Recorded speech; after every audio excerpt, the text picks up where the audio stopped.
आज हम लोग समानुपात के बारे में पढ़ेंगे। समानुपात क्या होता है? समानुपात होता है समान प्लस अनुपात, अर्थात समान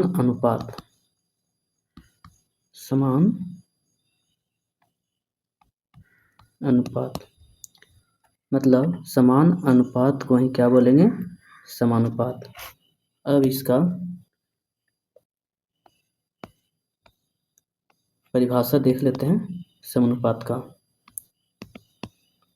समानुपात किसे कहते हैं?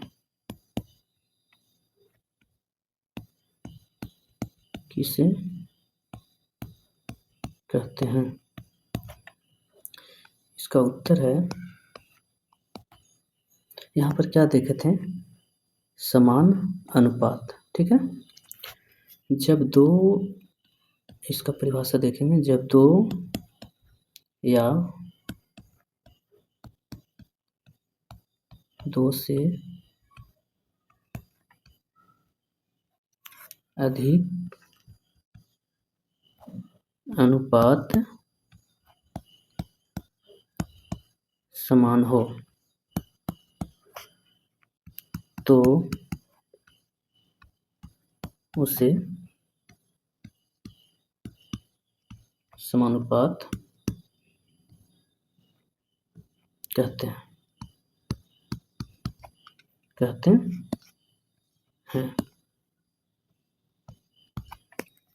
ये तो परिभाषा देख ली, अब उदाहरण से देखते हैं। उदाहरण, ठीक है। उदाहरण में क्या है कि 2 अनुपात लेते हैं, 2:4 और 6:12। हमारे पास ये 2 अनुपात है। अब देखते हैं कि क्या ये दोनों अनुपात समान है। तो 2:4 को हम लिख सकते हैं ना 2/4, ठीक है। तो ये कट जाएगा ना, 2 एकैया 2, 2 दूना 4। तो हमारे पास क्या आ गया? वो 1/2। अब और लेते हैं किसको? और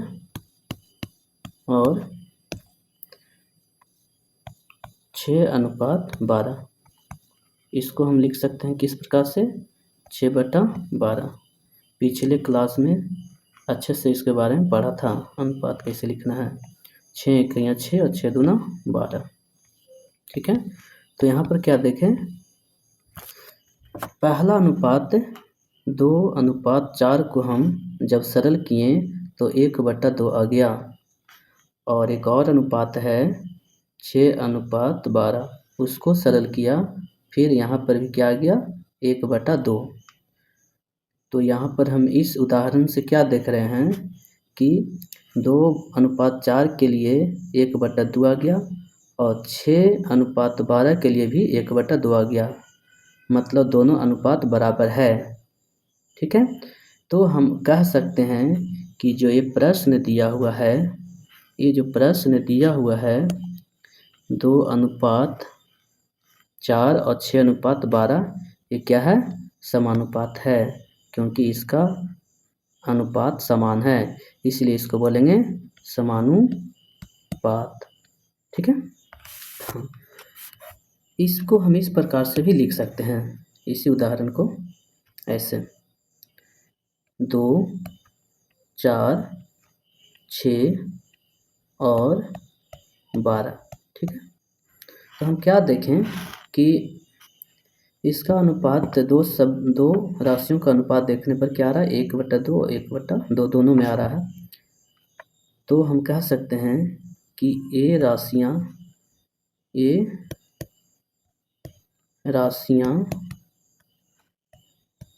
समानुपात है, ठीक है। ये तो बात समझ में आ गया होगा। आगे देखते हैं कि ये जो दिया हुआ है ना 2, 4, 6 और 12। ठीक है, इसमें कितना राशियां हैं? 4 है। 1 2 3 4, 4 है। ये चारों राशियों को क्या बोलते हैं? पद। हम इसको क्या बोलेंगे? पहला पद। क्या हो गया? पहला पद। ये क्या हो गया?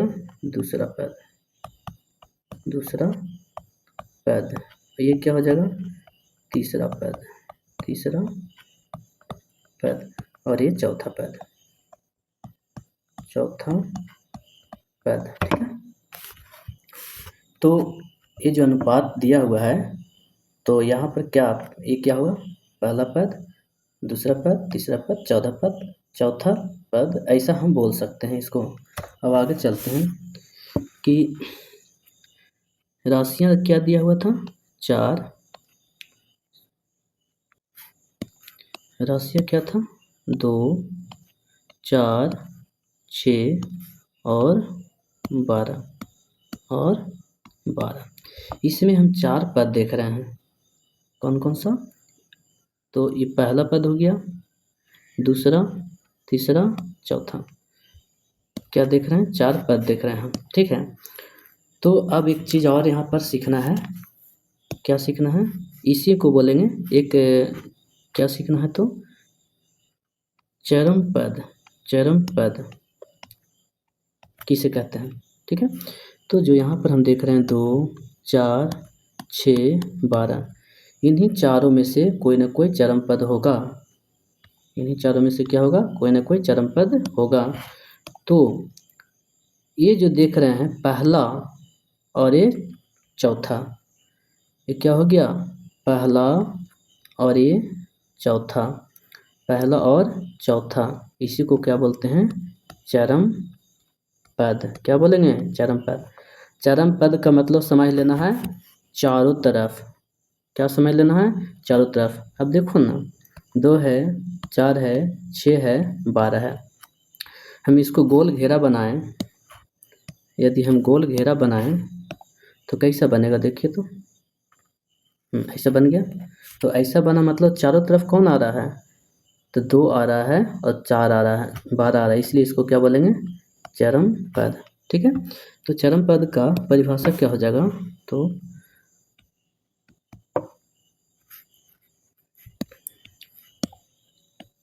पहला पद और दूसरा पद, सॉरी दूसरा नहीं,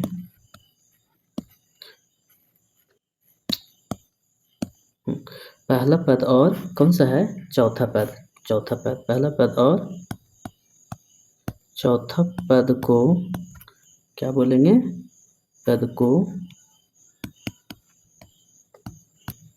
चरम पद कहते हैं। कहते हैं, हाँ, समझ में आ गया होगा कि घेरा के चारों तरफ कौन रहेगा? वो 4 में एक पहले रहेगा, एक लास्ट में रहेगा, एक पहले रहेगा, एक लास्ट में रहेगा। तो पहले वाला और लास्ट वाले को बोलेंगे चरम पद। और मध्य पद, और क्या एक आता है? मध्य पद। समानुपात में ये इसको पढ़ना, इस पर सवाल आएगा। ठीक है, कि ये चरम पद कौन है और मध्य पद कौन है? तो ये क्या है? मध्य पद। देखिए, ये जो बीचवा में 2 बच गया है, इसको क्या बोलेंगे? ये दूसरा हो गया, दूसरा पद, और ये तीसरा पद। तो दूसरा और तीसरा पद को क्या बोलेंगे हम? मध्य पद। जो बीच में रहेगा, दूसरा पद और तीसरा पद को मध्य पद कहते हैं। दूसरा तीसरा पद को क्या बोलेंगे? मध्य पद कहेंगे। चलिए मैं उदाहरण देता हूँ, बताना है। ठीक है, चलो आप लोग को बताना है, मैं उदाहरण दे रहा हूँ। ठीक है, 32 64 और 32 64 और 32 12। ठीक है, 32 64 एंड 32 12, या इसको ऐसा लिखते हैं, इसको 6 लिखते हैं, 6। तो बताना है कि इसमें चरम पद कौन है और मध्य पद कौन है। तो क्या बोलेंगे आप लोग? आप बोलेंगे कि जो बाहर वाला है 2 गो, जो बाहर में बैठा हुआ है 2 गो, उसको बोलेंगे चरम पद, यानी कि पहला पद और चौथा पद को बोलेंगे चरम पद, चरम पद। ऐसा सवाल आएगा बनाने के लिए। और ये जो 2 गो बीचवा में बैठा हुआ है, इसको क्या बोलेंगे? मध्य पद। इसको क्या बोलेंगे? मध्य पद। तो इसका हल क्या हो जाएगा? उत्तर क्या हो जाएगा? हल, ठीक है। तो 32 और 12 को क्या बोलेंगे? चरम पद, चरम पद, ठीक है। और 64 और 6 को क्या बोलेंगे? मध्य पद। क्या बोलेंगे? मध्य पद। तो ये बात तो समझ में आ गया होगा, चरम पद क्या होता है, मध्य पद क्या होगा। दोनों जो बाहर बैठा रहेगा उसको देख लो ना। अरे स्कूल में पढ़ने जाती हो ना, स्कूल में पढ़ने जाती हो तो बेंच रहता है, बेंच पर 4 लड़की बैठती है। कितना लड़की? 4 लड़की बैठती है बेंच पर, ठीक है। कितना? 4 लड़की, 4 लड़की बैठती है ना बेंच पर, ठीक है। तो जो किनारा किनारे में रहेगी, किनारा किनारे में, उसको क्या बोलेंगे? किनारे किनारे वाले को, किनारे किनारे वाले को क्या बोलेंगे? चरम पद। क्या बोलेंगे किनारे वाले को? चरम पद बोलेंगे, ठीक है। क्या होता है बेंच पर बैठने में? धक्का मुक्की ज़्यादा होता है, ठीक है। और बीच वाले क्या होता है? कचला जाता है। तो इसको जो लास्ट में बैठी हुई बेंच पर, उसको क्या बोलेंगे? चरम पद बोलेंगे। बेंच पर लास्ट में बैठने वाले को चरम पद। और बीच में 2 जो कचुलायत रहती है, ठीक है, इसको बोलेंगे मध्य पद। मध्य का मतलब ही होता है बीच में, मध्य पद, ठीक है। तो सहेली लोग क्या करेंगे? मध्य बीच में बैठना ज़्यादा पसंद नहीं करती हैं, कचुला जाती है, तो साइड में बैठने का प्रयास करती है।